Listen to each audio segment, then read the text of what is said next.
기도하겠습니다. 좋으신 아버지 하나님, 오늘도 저희들에게 새날을 허락하여 주시고 주님의 말씀 가운데 출발할 수 있게 하시니 감사를 드립니다. 주님, 오늘 우리에게 허락되신 이 말씀과 또 우리 이 말씀을 통해서 주신 깨달음을 붙들고 오늘도 주님 나라와 하나님 나라의 영광을 향해 살아가는 우리 모두가 되게 하여 주시옵소서. 세상 도전 속에 낙심하거나 저희들이 후퇴하지 않게 하여 주시고 믿음으로 인내하면서 앞으로 전진해가는 우리의 신앙이 되게 하여 주시옵소서. 우리 구주 예수 그리스도의 이름으로 기도드립니다.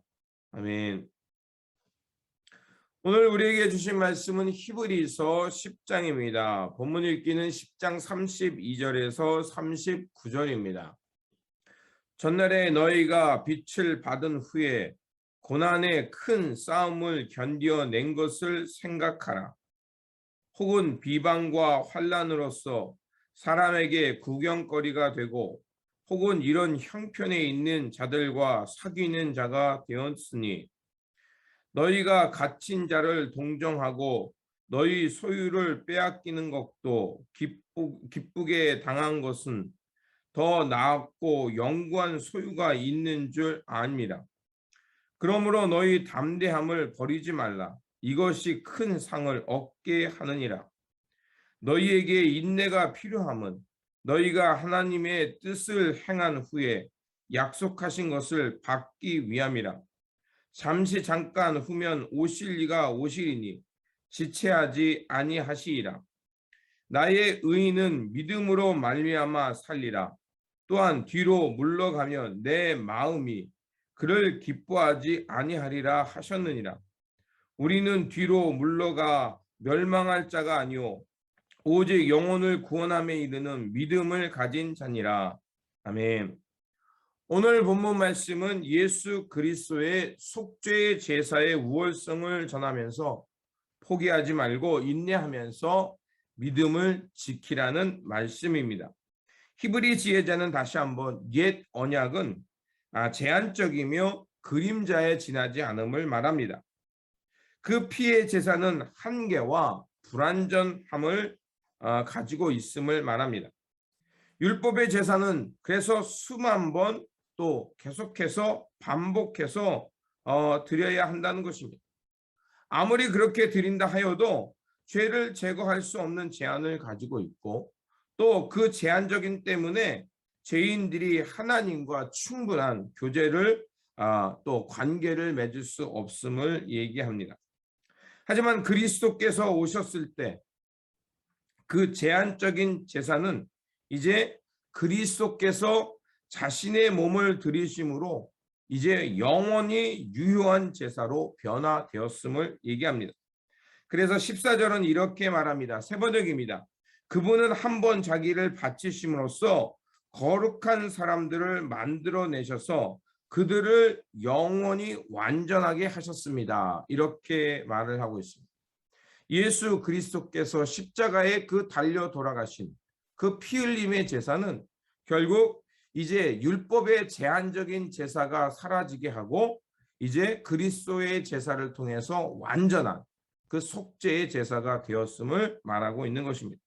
그리고 16절에서 18절은 다시 한번 히브리서 8장 8절에서 12절과 같은 그 예레미야 31장의 말씀을 인용한 것이거든요.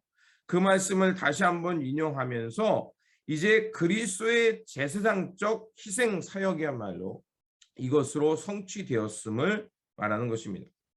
그렇게 우리에게 필요한 것은 이 대제사장을 믿는 믿음이며 이 믿음 안에서 서로에게 영향을 끼치는 것이다 라고 말합니다. 그렇게 이 믿음을 지키면서 서로 격려하면서 그리스도의 모임을 지켜내는 것이 중요함을 말합니다. 그러면서 이제 믿음을 잃어버리는 위험성에 대해서 경고합니다. 믿음을 잃어버린다는 것, 그것은 결국 이제 하나님의 구원으로부터 벗어나는 것, 또 너희들이 과거에 그 어려움 속에서도 믿음을 지킨 것을 기억하면서 이제 그 믿음을 잃어버리지 말고 끝까지 지켜내라 라는 것을 다시 한번 강조하는 것이 오늘 우리가 읽은 본문 말씀입니다. 그렇습니다. 고난 중에 우리가 인내하는 이유가 무엇입니까? 그 이유는 우리가 믿음을 지킬 때 그 믿음의 상을 받을 수 있기 때문에 그렇습니다. 주님의 날이 오면 하나님께서 우리의 믿음을 알아주시기 때문에 그렇습니다. 하지만 오늘날 많은 사람들은 이제 믿음을 저버리기도 하고 세상 유혹과 물질 만능주의에 따라가는 경우도 있습니다. 이러한 배교의 위험성을 오늘 본문 26절과 27절은 우리에게 이렇게 가르쳐 줍니다. 그 배교의 위험성은 우리가 진리의 지식을 얻은 후에 일부러 죄를 지으면 그때의 속죄죄가 남아있지 않습니다. 남은 것은 예상할 수 있는 무서운 심판과 반역자들을 삼킬 맹렬한 불뿐입니다. 자, 이 배교와 믿음을 저버린 자들에게 임하는 하나님의 진노에 대해서 다시 한번 말하고 있죠. 자, 믿음을 저버린 거에 대한 위험성을 이렇게 말하고 있습니다. 그렇습니다. 우리가 믿음을 저버린다는 것, 믿음의 길에서 떠난다는 것은 단순히 그냥 괜찮은 것이 아니라 결국 하나님의 상을 받지 못하게 되고 하나님의 진노와 하나님의 불의 심판만 있을 뿐임을 얘기하는 것입니다. 우리가 이 믿음의 길을 갈 때 어느 시대나 이 하나님 나라의 길을 가는 사람들에게 고난과 박해가 있었음을 기억해야 합니다. 왜냐하면 자신들과 다름을 언제나 그 기득권층은 인정하려 하지 않기 때문에 그렇습니다. 하지만 히브리 지혜자는 이 믿음의 공동체로서 믿음을 지키면서 이제 하나님의 진리의 삶을 살아내라고 말합니다. 그 길에 가는 길에 때로는 고난과 박해가 있고 빼앗김이 있지만 그러면 믿음의 선조들은 그 믿음을 지키면서 그 고난당하는 이들과 함께 했음을 이야기합니다. 그렇습니다. 우리가 이 선조들의 이 신앙을 지켜내며 이 믿음의 길을 함께 하는 것이야말로 깨어있는 신앙, 바로 이 히브리 지혜자가 우리에게 전해주는 신앙인 것입니다. 또한 사도행전 18장 2절에 3절에 보면 사도 바울이 고린도 지역에서 아굴라와 브루스길라를 만나는 사건이 있습니다. 이 만남의 사건이 있던 것은 바로 브루스길라와 아굴라가 바로 로마의 박해 때문에 그 자신의 모든 것을 빼앗기고 고린도로 쫓겨왔습니다. 하지만 그들이 삶의 자리를 잃어버리고 쫓겨왔지만 사도 바울을 만나서 어떻게 했냐면 사도 바울을 위해서 또 사도 바울이 하는 하나님 나라의 선교 사역을 위해서 목숨까지 아끼지 않는 이런 귀중한 평가를 또 그들의 믿음에 대한 보상을 받게 되었습니다. 그래서 복음이 전해지는 곳이라면 어느 곳이든지 이 고린도 지역에서 만났던 아굴라와 브루스길라의 그 신앙의 길, 믿음의 길이 항상 전파되게 하고 그들의 이름은 우리가 한 번도 만나지 못했지만 그들의 이름은 믿음의 본이 되는 그 이름이 되었던 것입니다. 그래서 히브리 지혜자는 이 믿음의 큰 보상이 무엇인가를 우리에게 말합니다. 35절과 오늘 보면 35절과 37절에 이렇게 말합니다. 그러므로 너희는 담대함을 버리지 말라. 이것이 큰 상을 얻게 하느니라. 너희에게 인내가 필요함은 너희가 하나님의 뜻을 행한 후에 약속하신 것을 받기 위함이라. 잠시 잠깐 후면 오실 이가 오시리니 지체하지 아니하시라. 그렇습니다. 오늘 이 땅에 살아가는 사람들, 믿음 가운데 살아가는 사람들의 길은 바로 산소망이 되시며 다시 오셔서 믿음으로 견뎌낸 이들에게 하나님 나라의 큰 상, 하나님 나라의 보상을 주실 것이라는 그것을 믿으면서 인내하며 믿음을 지키며 살아가라는 것입니다. 예수 그리스도께서 보여주신 그 속죄의 은혜, 그것을 오늘 우리가 이 땅에서 기억하며 믿음의 경주를 멈추지 않는 것입니다.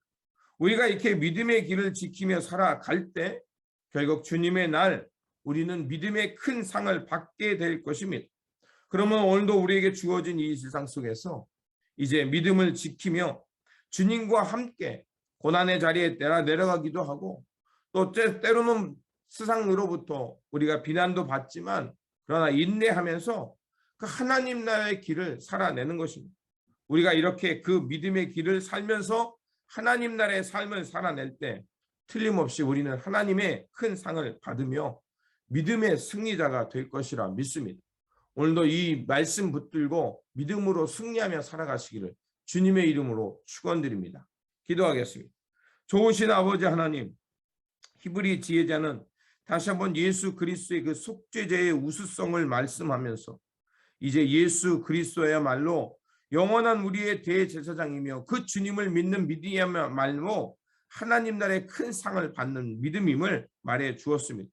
그렇기에 이제 어떤 고난과 환난이 있다 할지라도 이 믿음을 지키며 인내하는 것이야말로 바로 우리가 살아있는 산 소망이며 또 믿음의 길임을 말해 주었습니다. 그러하오니 아버지 하나님, 오늘도 우리의 산 소망이 되시는 예수 그리스도를 바라면서 또 우리 주님께서 장차 이 땅 가운데 통치자로 다시 오셨을 때 그 하나님께서 잘했다 칭찬하실 그 상을 기대하면서 오늘도 우리에게 주어진 이 삶 속에서 믿음을 지키며 이 믿음으로 승리하는 삶의 자리가 되게 하여 주시옵소서. 그래서 우리가 주님 앞에 섰을 때 부끄럽지 않는 삶, 하나님으로부터 또 예수 그리스도로부터 잘했다 칭찬받는 신실한 종의 삶을 살아내는 우리 모두가 되게 하여 주시옵소서. 우리 구주 예수 그리스도의 이름으로 기도드립니다. 아멘. 오늘 우리에게 주신 말씀 붙들고 살아가는 한 날이 되시기를 바라며 오늘도 믿음으로 인내하면서 주님의 오실 때까지 이 믿음의 길을 멈추지 않는 이 믿음의 승리자들이 되시기를 바랍니다. 주님의 평안이 함께 하시기 바랍니다.